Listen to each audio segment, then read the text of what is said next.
y de la sensibilidad. ¿Ya?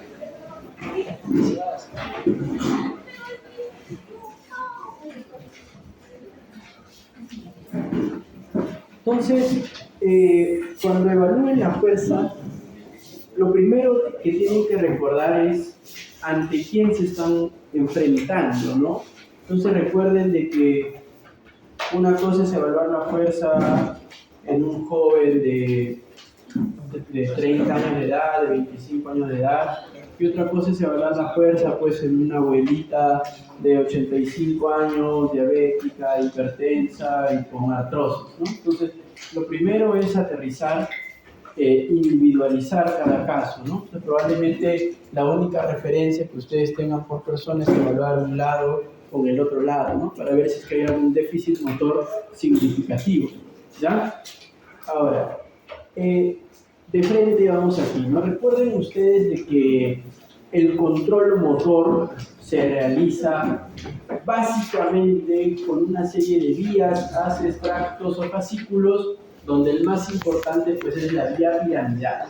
Entonces, si nosotros hacemos un breve recordar de la vía piramidal, debemos recordar de que la vía piramidal nace donde nace en la corteza motora primaria o área 4 de Brodmann, giro precentral o giro prerolándico, ¿no? Donde las estructuras están distribuidas de la siguiente manera, ¿no? Aquellas neuronas cuyos somas se dirigen hacia el miembro inferior se localizan más mediales, ¿no? Y aquellas neuronas cuyos somas se dirigen hacia el miembro superior o hacia el rostro se ubican más laterales. Entonces, como ustedes pueden ver ahí en la parte de arriba de la figura, ¿no? Luego, esos somas neuronales emiten sus axones que primero van a discurrir de forma separada o disgregada, formando la corona radiada. Luego se van a compactar a nivel del brazo posterior de la cápsula interna. Luego van a seguir su descenso por las distintas partes del tronco encefálico, base del mesencéfalo, en el pedúnculo cerebral, en la base de la protuberancia, en el bulbo van a descender por las pirámides vulvares, para que en la parte más inferior del bulbo raquídeo el 90% de las fibras motoras cruzan la línea media a través de la famosa decusación piramidal, ¿cierto? El otro 10% sigue discurriendo por el mismo lado. Ese 90% que cruza la línea media va a viajar por la médula espinal formando el fascículo córtico espinal lateral, y el 10% que sigue por el mismo lado de forma ipsilateral va a formar el fascículo córtico espinal anterior, ¿ya? Igual, así discurra por este lado, termina cruzando la línea media en alguna parte de la médula espinal, no se olviden, ¿ya? Entonces, tienen que recordar la disposición de esas fibras, tanto en la corteza, tanto en el área subcortical, en el tronco encefálico y en la médula espinal, para recordar los patrones motores que se pueden producir allí, ¿ya? Entonces, vamos a intentar recordarlos. Pero primero vamos a ver cómo se evalúa la fuerza. Entonces, la fuerza tiene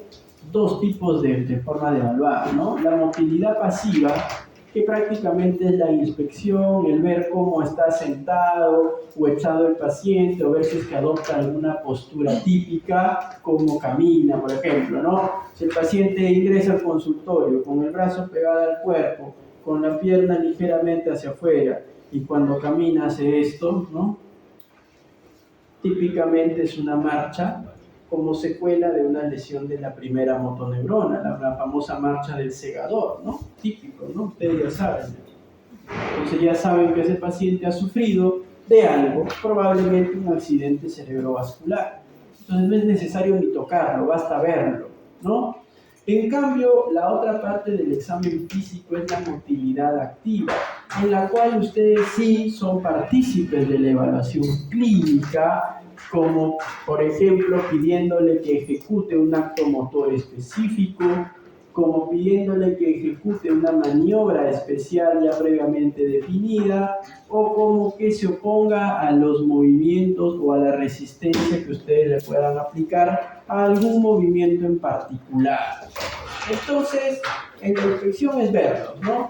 Es típico, es clásico. Van 2 semanas al hospital y rápidamente van a reconocer a los pacientes con el lado parético. Rápidamente es fácil distinguirlos. Pero, obviamente, de que vamos a pedirle también que haga movimiento. Por ejemplo, aquí a la señora yo le voy a pedir que levante los brazos, ¿no? Yo le digo, señora, levante los brazos, le digo, ¿no? Y los levanta. Yo no le dije que los levante así, pero ya como la habían examinado varias veces, ya está predispuesta, ¿no? Pero ella podía levantarlos como quería. Pero ahora, ustedes pueden ver allí que aparentemente no hay ningún déficit motor, ¿cierto? Aparentemente es un movimiento simétrico, adecuado. Y luego para las piernas, también yo le digo, señora, mueva las piernas, le digo, a ver qué pasa, ¿no? Y levanta una, levanta la otra también, ¿no? Perfecto, entonces ahí yo veo, tampoco me doy cuenta de que existe alguna diferencia, al menos significativa, evidente, no. Sigo viendo, muy bien, voy a los movimientos de oposición. ¿Qué son los movimientos de oposición? Como su mismo nombre lo dice, son movimientos que se caracterizan porque yo hago una fuerza contraria a la persona. Y usualmente para hacerlo tengo que dividir la extremidad en 3 tercios, valga la redundancia. Entonces, tanto los miembros superiores como los miembros inferiores los voy a evaluar en tercios. Entonces van a haber maniobras para un tercio distal, para un tercio intermedio y para un tercio proximal. Por ejemplo, en los miembros superiores, para evaluar el tercio distal, ¿qué se suele pedir? Se le suele pedir al paciente que les apriete fuertemente los dedos y ustedes lo que van a hacer es intentar retirarlos, ¿no? Ya, van a intentar retirar. Entonces ahí estoy evaluando el tercio más distal. Luego, para el tercio intermedio, ¿qué le puedo pedir al paciente? Por ejemplo, le puedo pedir al paciente que flexione las extremidades hacia el tórax. Yo pongo mi mano frente a ella y le pido que baje la extremidad, ¿no? Que me empuje. Entonces ahí estoy evaluando mucha de la musculatura intermedia. Y luego, para el tercio más proximal, ¿qué le puedo pedir al paciente? Como ustedes pueden ver allí, le pido que coloque los brazos de esta manera y que no deje que yo se los baje. Entonces, yo le aplico una fuerza hacia abajo, en ambos lados, el paciente no debe dejarse. Ahí que evalúo musculatura proximal del miembro superior, también el trapecio, etc., ¿no? Entonces, es una forma, ¿no? Una forma por tercio. Obviamente que hay muchas otras, ¿no? Pero el objetivo es recordarles que tienen que evaluar por tercios, tanto el miembro superior como también el miembro inferior. Miren, ¿no? Por ejemplo, en la parte más distal de los miembros inferiores, ¿qué le puedo pedir al paciente? Pues que pise mi mano, ¿no? Pise la otra. Y de esta forma evalúo la parte distal, los pies. O en su defecto también puedo pedirle que lleve hacia arriba los dedos. Luego, en la parte intermedia, ¿qué le puedo decir? Que flexione la pierna y que luego intente estirarla, ¿no? Flexione y que la estire, ¿no? Entonces, evalúo parte del tercio intermedio.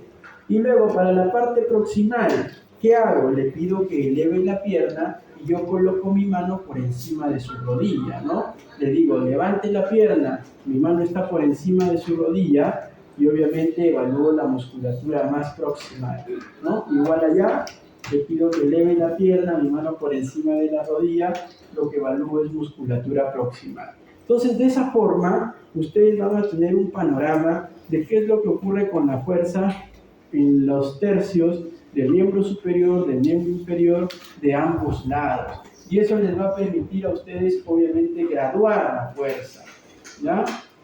Entonces, además de eso, también hay ciertas maniobras especiales, como por ejemplo el juramento de Barré o la maniobra de Mingasini, ¿no? Entonces yo le pido al paciente que levante los brazos, puede ser así, puede ser así, puede ser así, la sensibilizada, que es con las palmas arriba, no importa la variante que ustedes usen, con tal que hagan una de estas maniobras y las comparen, está bastante bien.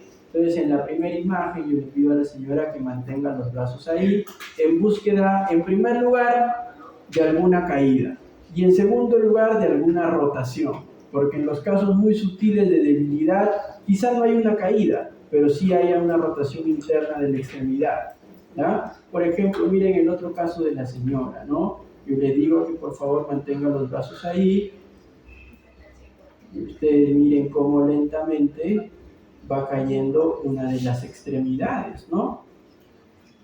La extremidad derecha comienza a caer, la extremidad izquierda se mantiene en su posición, entonces hay una leve debilidad en el miembro superior derecho, que yo obviamente voy a corroborar con las maniobras de oposición también. Y luego en los miembros inferiores, por ejemplo, la clásica maniobra de Mingazzini, le piden al paciente que doble la rodilla y que mantenga esa posición unos segundos, ¿no? Ustedes van a ver si es que alguna extremidad cae antes de la otra, ¿no? Obviamente no mucho tiempo, ¿no? Si no se cansan los pacientes, ¿ya? Unos segundos nada más. Varios de ustedes no aguantan ni 5, ustedes no le van a pedir una abuela de, no le van a pedir una abuela de 80 años que aguante más, ¿no? Así que por favor, ¿ah? Muy bien. ¿Y todo eso a qué nos va a llevar? Las maniobras a la orden, las maniobras especiales y las maniobras de oposición me van a llevar a que yo tenga una idea de cómo está la fuerza en las extremidades, ¿ya? Y en cada tercio de ellas. Entonces, yo lo primero que tengo que hacer en la historia clínica, recordar, porque ustedes ya llevaron esto, recordar que la fuerza en la historia clínica, en el acápite neurológico, tienen al hombre que tiene las extremidades divididas en tercios. Entonces ustedes deberían colocar en cada tercio cuánto de fuerza tiene, siempre siendo 5 el denominador. Siempre 5 es el denominador, obviamente, ¿no? Entonces cada uno debería tener así. Lo que ustedes van a llenar es el numerador según los hallazgos. ¿Y según qué hallazgos? Según estos hallazgos, según esta graduación de la fuerza, ¿no? Entonces van a tener de 0 a 5. 0 es ausencia total de movimiento y el término correcto sería parálisis o plejía, ¿no? Luego tenemos la debilidad, que va de 1 a 4.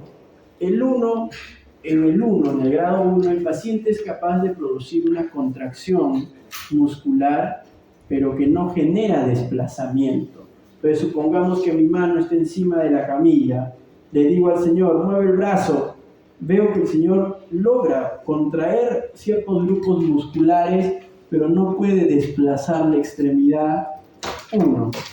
El grado 2, veo que el paciente es capaz de desplazar la extremidad sobre una superficie, mas no puede vencer la gravedad.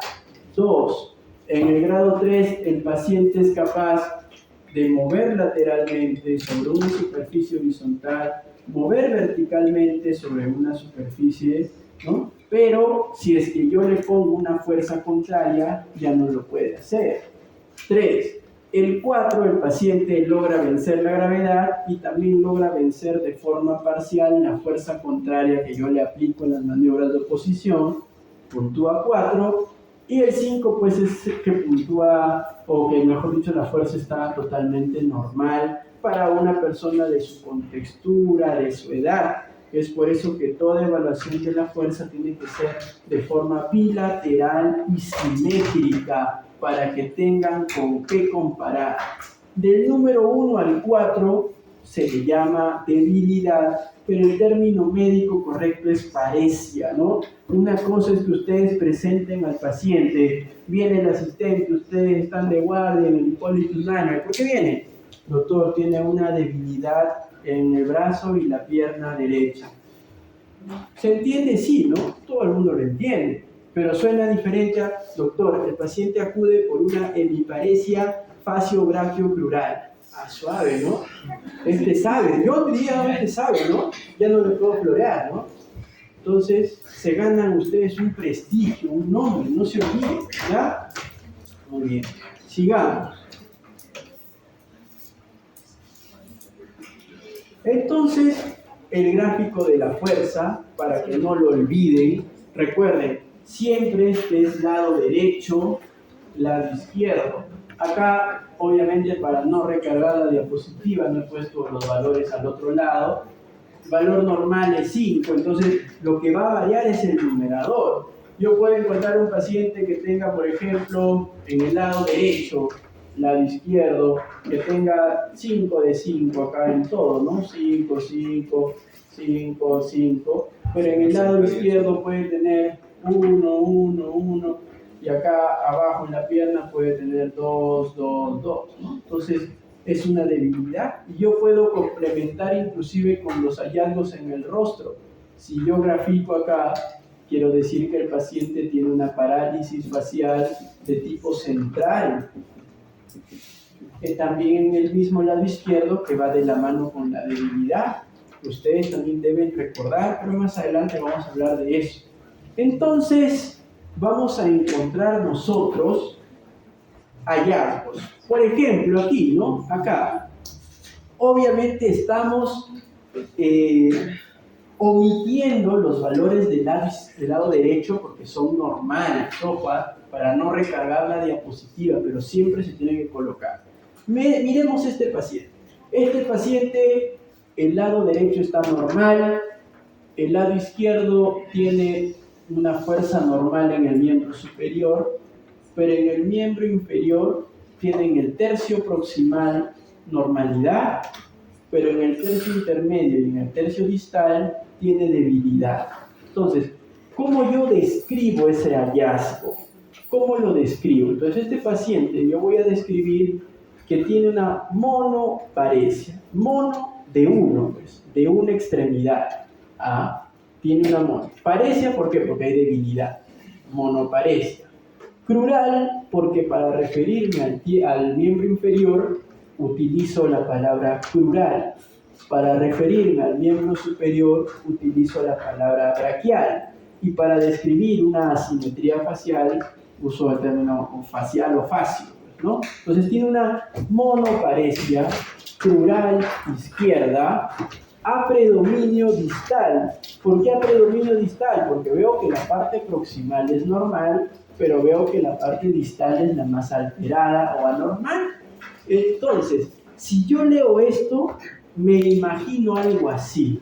Obviamente, difícil imaginar sin los valores, a menos que ustedes le coloquen entre paréntesis 2/5 distal, 3/5 intermedio, ¿no? Y ahí sí ya me lo imaginaría completamente, ¿no?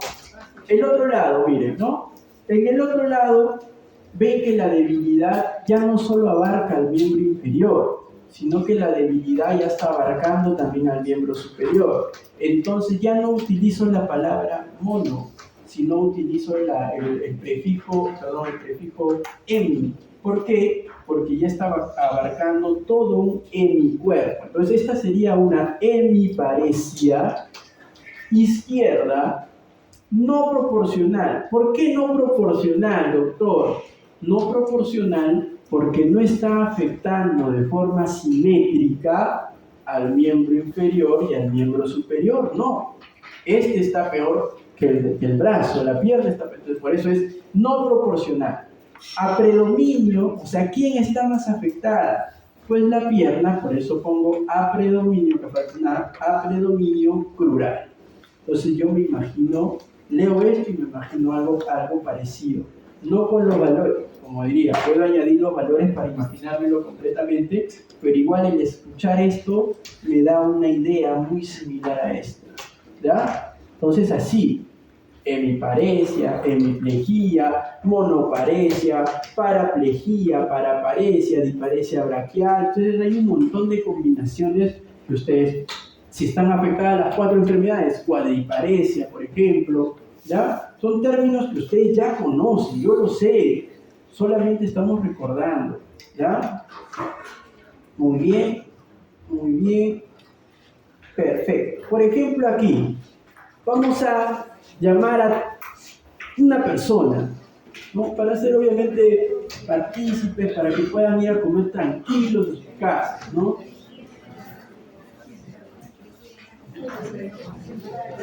Vamos a llamar delegada. ¿Está la delegada o no? Delegada, dame un número del 1 al 78. El 10. Sí, pues increíble. Eres tú, creo.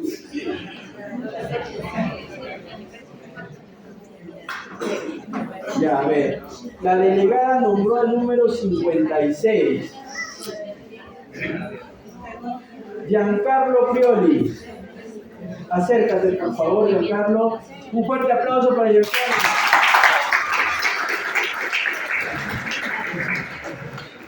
Giancarlo, tienes la misión de graficar o de dibujar, no vas a dibujar encima de esto, en la pizarra, una hemiparesia izquierda proporcional 3/5. Acá, dibuja el hombrecito, solo esto.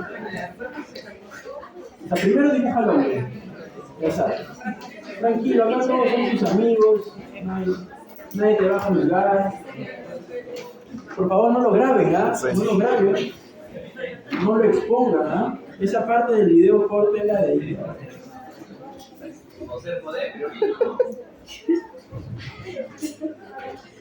Un poco asimétricos, ¿no?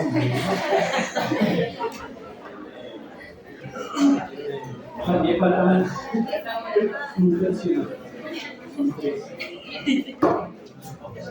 Las extremidades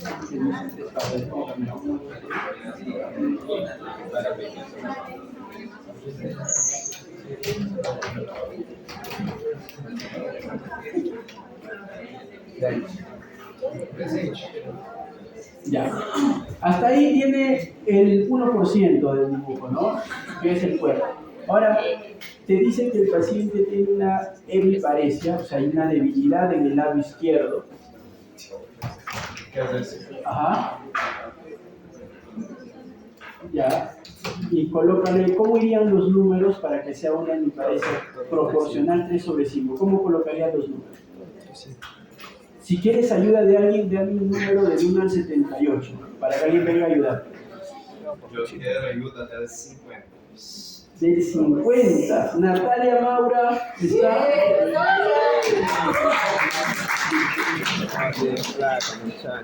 Por favor, si le ayudas a colocar los números.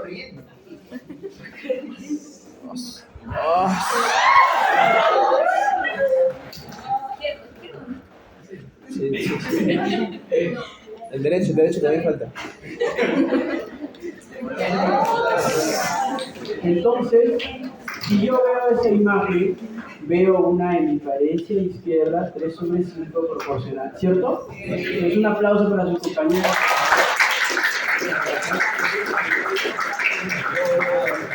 Vamos al segundo ejemplo. Por favor, delegada, otro número.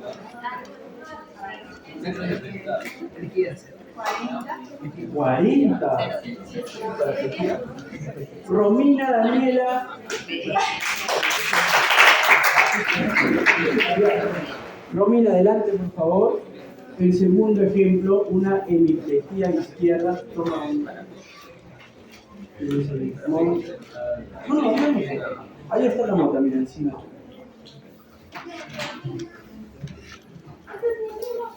Sí, la delegada se estaba ganando enemigos hoy día, ¿no?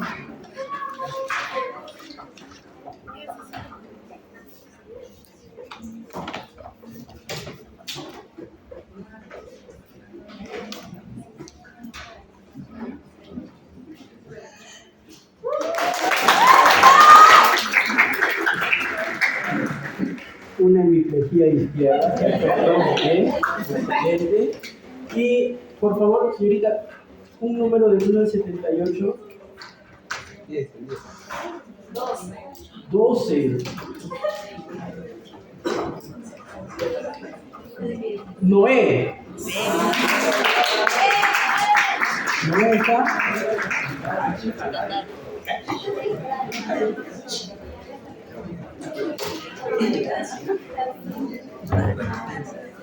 Sí, respeto, ¿está? Adelante, por favor. La más difícil le han dado. ¿Ah? Casi.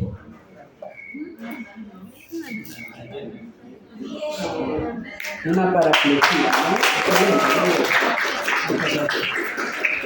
¿no? Entonces, ese es el objetivo, ¿no? Que ustedes aprendan a graficar, a identificar y a familiarizarse con las palabras hemiparesia, monoparesia, hemiplejía, paraplejía, cuadriparesia, proporcional, no proporcional. Sí, adelante. Doctor, si hubiera una parálisis de ambos miembros superiores, ¿cómo se podría denominar?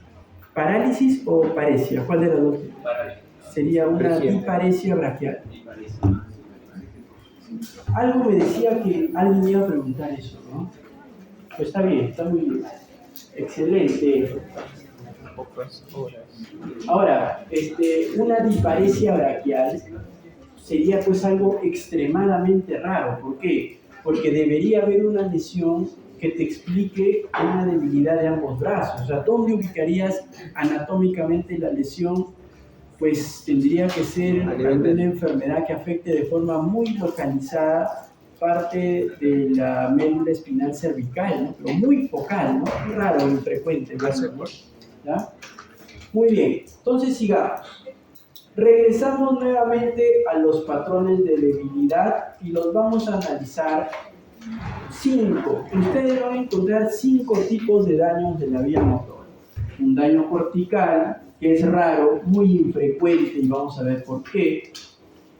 Daño subcortical, mucho más frecuente, porque en las áreas subcorticales, especialmente la cápsula interna, es un lugar predilecto de lesiones vasculares principalmente. Un daño córtico subcortical, que también es algo frecuente cuando se afectan los vasos de forma proximal. Tenemos daños en el tronco encefálico y en el daño medular. Un daño medular. Entonces, por ejemplo, es raro un daño cortical. ¿Por qué? Porque para que exista un daño cortical tiene que haber una pequeña lesión que afecte un área diminuta, pues, de la corteza cerebral. Y eso no suele ocurrir, ¿no? Por ejemplo, es tan raro que hasta inclusive amerita un reporte, una comunicación científica, un artículo. Por ejemplo, mire, este artículo titula Monoparesia. Ahí el término motora está redundante, porque se asume que la palabra paresia es motor, pues ¿para qué vas a redundar, no? Pero bueno, monoparesia pura braquial, o sea, una debilidad pura del miembro superior, como manifestación de infarto cerebral cardioembólico. Entonces, en este paciente, lo único que hubo fue un pequeño infarto, chiquito, muy localizado, en una parte de la corteza motora primaria del lado derecho del cerebro, que justo correspondía con parte del brazo, ¿no? Entonces, el paciente solo vino por una debilidad en el brazo. Lo último que hay que pensar es que sea un infarto cerebral, pues, ¿no? Pero es raro, infrecuente, por eso lo reporta, ¿ya? Entonces recuerden, lesiones corticales puras, únicas, son muy raras y se van a caracterizar clínicamente por un déficit motor muy localizado, nada más, muy focal, muy localizado. Siguiente, el daño subcortical. Por ejemplo, no se ve bien aquí, pero ustedes van a tener la diapo. Acá lo que se ve es una resonancia que muestra una hiperintensidad a nivel del brazo posterior de la cápsula interna del lado derecho. Es un infarto que depende de una arteria que se llama la arteria coroidea anterior, o ACHO-A, ¿no? Arteria coroidea anterior, que ya saben que es una de las 5 grandes ramas terminales de la arteria carótida interna. Entonces, se tapó esa arteria, produjo un infarto de la zona que irriga, pero como es el brazo posterior de la cápsula interna, obviamente este paciente lo que va a tener es una debilidad simétrica o proporcional en el hemicuerpo contralateral a la lesión. ¿Qué más puede tener este paciente o estos pacientes con daño subcortical? Suelen tener también un déficit sensitivo en el mismo lado de la debilidad. ¿Por qué? Porque las fibras motoras y sensitivas discurren bastante cercanas entre sí Pero lo que también suele tener estos pacientes es un respeto total por las funciones superiores. Acá no se afecta el lenguaje, no se afecta la memoria, ni alguna otra función superior. Es puramente un cuadro sensitivo motor contralateral a la lesión. No se olvide, ¿ya? Vamos con otro patrón. Por ejemplo, el daño córtico subcortical. Como les he comentado, son daños extensos porque tienen que afectarse áreas subcorticales o profundas y áreas corticales o periféricas, ¿no? Usualmente son secundarios a un daño vascular por la oclusión de un vaso grande. Por ejemplo, esta es una angioresonancia. ¿Qué tenemos aquí? Arteria carótida interna, cerebral media derecha, cerebral anterior derecha, arteria carótida interna izquierda, cerebral anterior izquierda, pero ¿cuál falta? La cerebral media izquierda, que es justamente la que sea. Esta, mira, esta que es la cerebral media derecha no está acá, ¿cierto? Debería estar, no se dibuja. ¿Por qué? Porque se ha cerrado desde su porción proximal. Y al cerrarse desde su porción proximal, me ha generado un infarto extenso de todo su territorio. Miren, ¿no? ¿Qué va a tener este paciente? Obviamente un cuadro mucho más severo, caracterizado, ojo, por una debilidad proporcional simétrica contralateral, por un trastorno sensitivo contralateral, pero por la extensión en la afectación de la corteza, también me va a producir un trastorno de las funciones superiores. Como les he comentado yo, en la gran mayoría de personas que son diestros, las áreas del lenguaje se ubican en el hemisferio izquierdo, en el lóbulo temporal y en el lóbulo frontal. Entonces, probablemente este paciente también tenga algo que se llama afasia, que es un componente, es un compromiso del lenguaje, y probablemente la afasia sea una afasia global, que involucre tanto el aspecto comprensivo como el aspecto expresivo del lenguaje. Entonces, son daños motores, sensitivos y con compromiso de funciones superiores, ¿ya? Ahora, por ejemplo, otra forma de presentación muy particular es cuando se compromete la arteria cerebral anterior. Si ustedes recuerdan de sus clases de neuroanatomía, segundo año, usualmente la arteria cerebral anterior irriga esa porción, la porción anterior del lóbulo frontal, pues, ¿no? Y si ustedes recuerdan en el homúnculo de Penfield, ¿no? Vamos a regresar al homúnculo de Penfield. Si ustedes recuerdan, en el homúnculo de Penfield, las áreas que pertenecen o que corresponden más hacia la zona medial son aquellas que van a controlar el movimiento del miembro inferior. Entonces, los pacientes que tienen lesiones vasculares en el territorio de la arteria cerebral anterior, sí, a pesar de que el compromiso es un compromiso córtico-subcortical, pueden tener una debilidad o una paresia o parálisis solamente del miembro inferior contralateral, ¿ya? ¿Por qué? Por la anatomía, pues la neuroanatomía, entonces no se olviden. Vayamos con el siguiente patrón. El siguiente patrón es el compromiso del tronco encefálico. Por ejemplo, aquí tenemos una resonancia que muestra una lesión ¿a nivel de qué? A nivel de la protuberancia, de la hemiprotuberancia izquierda, miren, ¿no? Tremenda lesión en casi toda la mitad izquierda de la protuberancia. ¿Qué va a tener este paciente? ¿Qué va a tener este paciente? Fácil, ¿no? Del punto de vista motor, el paciente lo que va a tener es una debilidad que puede ser paresia o puede ser una plejía contralateral. Eso es lo primero, ¿ya? Por ejemplo, en ese caso, la lesión es izquierda, la debilidad va a ser derecha. ¿Qué más va a tener esa debilidad? Como en la protuberancia y en el resto del tronco encefálico, las fibras motoras permanecen bastante adyacentes entre sí, esa debilidad usualmente es simétrica cuando lo que se afecta es el tronco encefálico, o sea, proporcional, ¿no? ¿Qué más va a tener ese paciente? Probablemente tenga un trastorno sensitivo asociado, pero lo más llamativo es que junto con la debilidad, al ser troncoencefálico, va a tener el compromiso de un nervio craneal, va a tener el compromiso de un nervio craneal, ¿ya?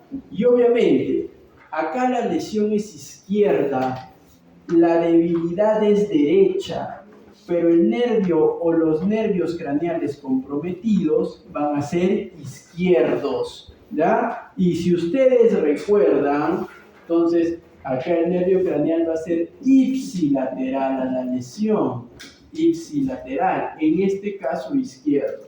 Y si ustedes recuerdan, ¿qué núcleos se ubican en la protuberancia? En la protuberancia se ubican los núcleos del sexto nervio craneal y del séptimo nervio craneal. Y cuando ocurren lesiones de estas características, los pacientes van a tener un compromiso del sexto, del séptimo de un lado y la debilidad del otro lado, que recibe un epónimo que se llama el síndrome de Miller-Gubler. Es clásico en neurología, así como este hay varios. Son llamados los síndromes alternos del tronco encefálico. Doctor, ¿qué síndrome alterno yo debería conocer por cultura general? Del mesencéfalo, ojo, estoy avisando, deberían reconocer al síndrome de Weber. De la protuberancia deberían conocer al síndrome de Miller-Gubler. Y del bulbo deberían reconocer al famoso síndrome de Wallenberg. Son los tres que les pido, no les pido nada más. Por cada uno hay como 7. Ustedes solo deben aprender el más representativo de cada uno. Weber, Miller-Gubler y el síndrome de Wallenberg. Mínimo deben saber esos para que estén bien parados en la parte clínica neurológica. ¿Ya? Sigamos. ¿Qué pasa si la lesión es en la médula? Miren acá. Lamentablemente este paciente, pues no, vean acá, tiene un compromiso de la vértebra. ¿Qué vértebra es? Esta es la vértebra S1, L5, L4, L3, L2, L1, T12. Tiene un compromiso de la vértebra T12, de la vértebra L1 y obviamente del disco intervertebral. Hay una inflamación de la zona. A eso se le llama espondilodicitis. Inflamación espóndilo de la vértebra y dicitis del disco. Es una espondilodicitis. En el contexto de un peruano con espondilodicitis es tuberculosis hasta que no se demuestre lo contrario. El famoso mal de Pot, habrán escuchado, ¿cierto? Perfecto. Entonces, miren, ahí se forma un absceso por detrás de la columna vertebral y el absceso lo que hace es comprime severamente la médula espinal, ¿cierto? Entonces, como comprime severamente la médula espinal en su porción lumbar, obviamente que lo que va a sufrir este paciente va a ser un compromiso como el que nos dibujó su compañero. ¿Cómo se llamó su compañero que salió de celeste? Noé. Lo que nos dibujó Noé fue una paraparesia, ¿cierto? Una debilidad en los miembros inferiores. Tranquilamente este paciente va a presentarse con una paraparesia o con una paraplegia. Va a haber un punto, una zona por debajo de la cual va a haber debilidad, va a haber trastornos sensitivos y además va a tener compromiso esfinteriano, problemas para miccionar, va a ser retención urinaria y también problemas para la defecación, va a ser estreñimiento, porque es como que todo se cortó desde acá arriba, hasta donde estuvo normal funciona, de ahí para abajo no funciona nada, se pierde.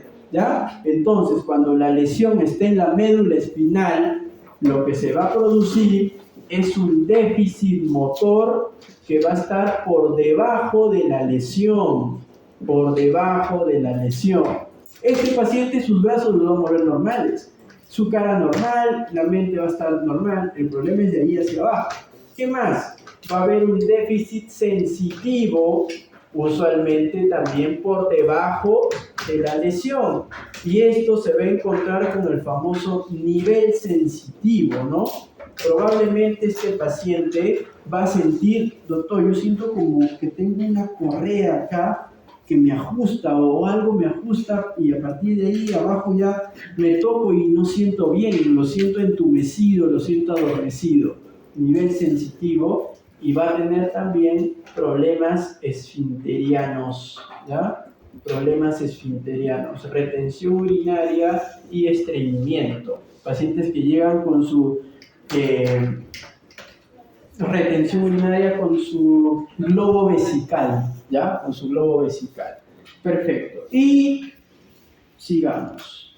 Para ya terminar, porque sí, es hora de almuerzo, entonces para ya terminar, vamos a terminar con el síndrome motor de primera neurona, ¿ya? El síndrome motor de primera neurona, que es el que ustedes deberían conocer, pero así como saben, no sé, su clave de Netflix, el número de su ex, algo así.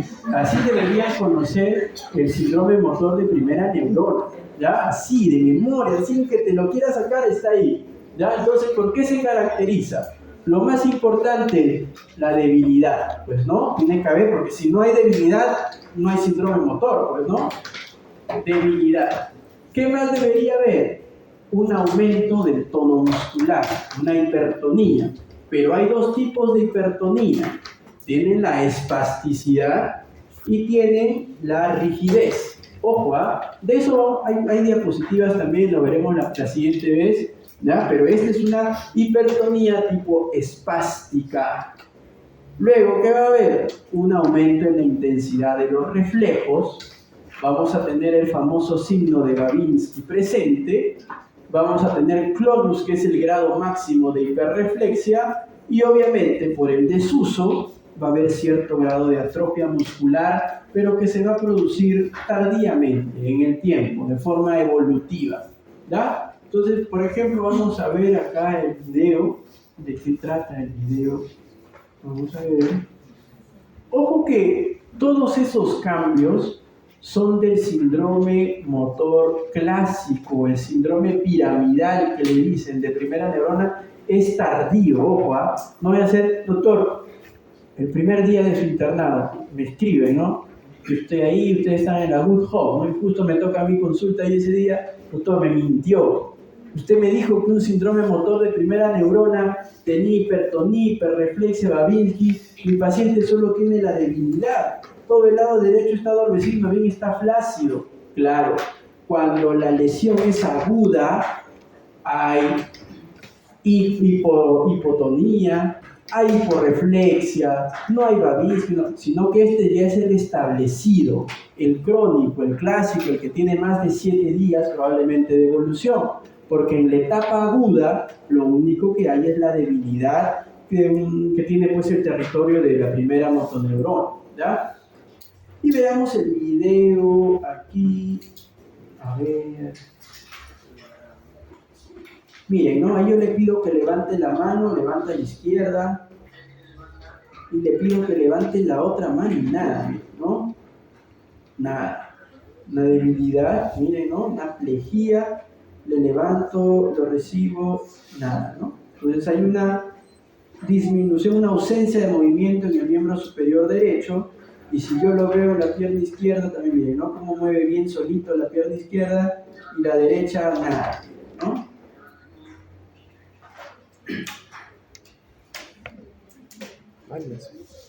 Cero, ¿no? Entonces, este paciente tiene una hemiplegia derecha.